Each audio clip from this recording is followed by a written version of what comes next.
Shalom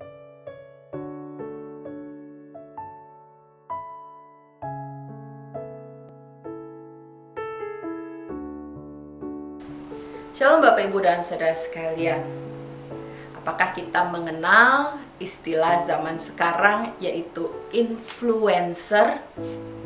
Ini berbeda dengan influenza sebagai penyakit ya Bapak Ibu. Influencer adalah seseorang yang membawa pengaruh sehingga orang lain mengikuti, entah itu gaya hidup, gaya pakaian, cara bicara, dan lain-lain. Influencer ini sekarang banyak dijadikan sebagai profesi. Orang yang memiliki banyak pengikut di media sosial kemudian bisa menghasilkan uang dari tayangan-tayangan yang mereka sajikan dan kemudian diikuti oleh orang-orang lain.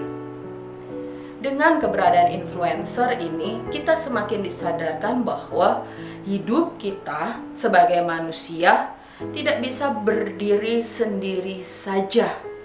Kita dipengaruhi oleh banyak hal yang ada di sekitar kita.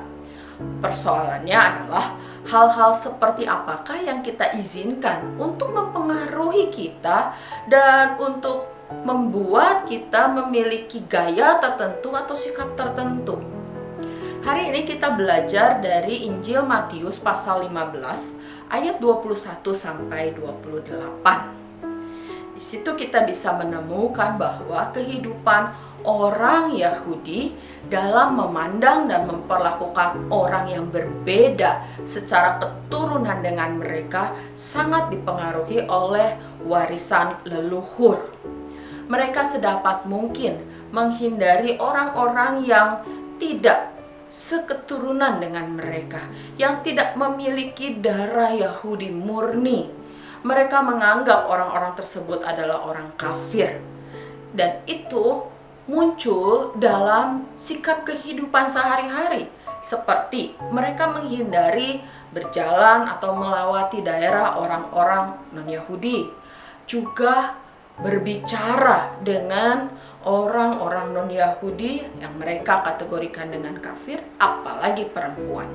Pada bagian ini, Matius 15 ayat 21 sampai 28, Tuhan Yesus mengajarkan pengaruh yang berbeda dari para leluhur orang Yahudi.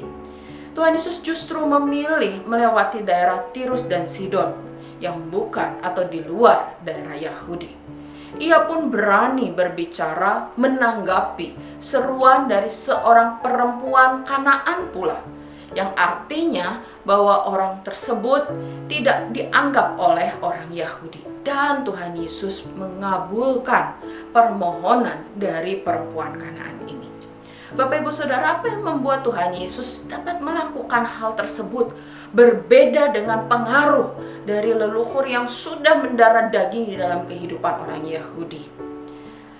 Tuhan Yesus bisa melakukan hal tersebut karena hidupnya penuh dengan belas kasihan.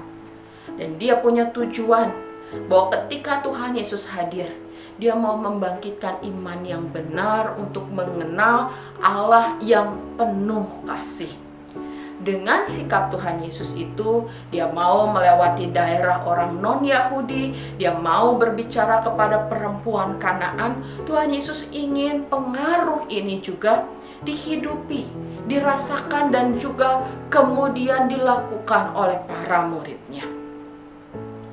Mari kita merenungkan, Bapak Ibu Saudara, apakah sosok Tuhan Yesus, teladan sikap dan kehidupannya telah menjadi influencer yang sejati bagi kita, yang artinya kita melihat dia dan mengikuti dengan tepat apa yang Tuhan lakukan. Apakah cara kita memperlakukan orang yang berbeda dengan kita sudah seperti Tuhan Yesus, atau kita masih terpengaruh dengan apa kata orang tentang orang tersebut? Kita masih terpengaruh dengan sudut-sudut pandang orang lain. Lalu apakah belas kasihan dan tujuan Tuhan Yesus sebagaimana yang Dia tunjukkan kepada perempuan Kanaan, menjadi bagian hidup kita yang tidak terpisahkan. Ketika Tuhan Yesus menjadi influencer sejati bagi kita, memberikan pengaruh positif, membawa perubahan sikap kita, maka Bapak Ibu Saudara, kita juga dipanggil untuk mengingat bahwa kehadiran kita sebagai murid-murid Kristus juga membawa pengaruh untuk orang lain.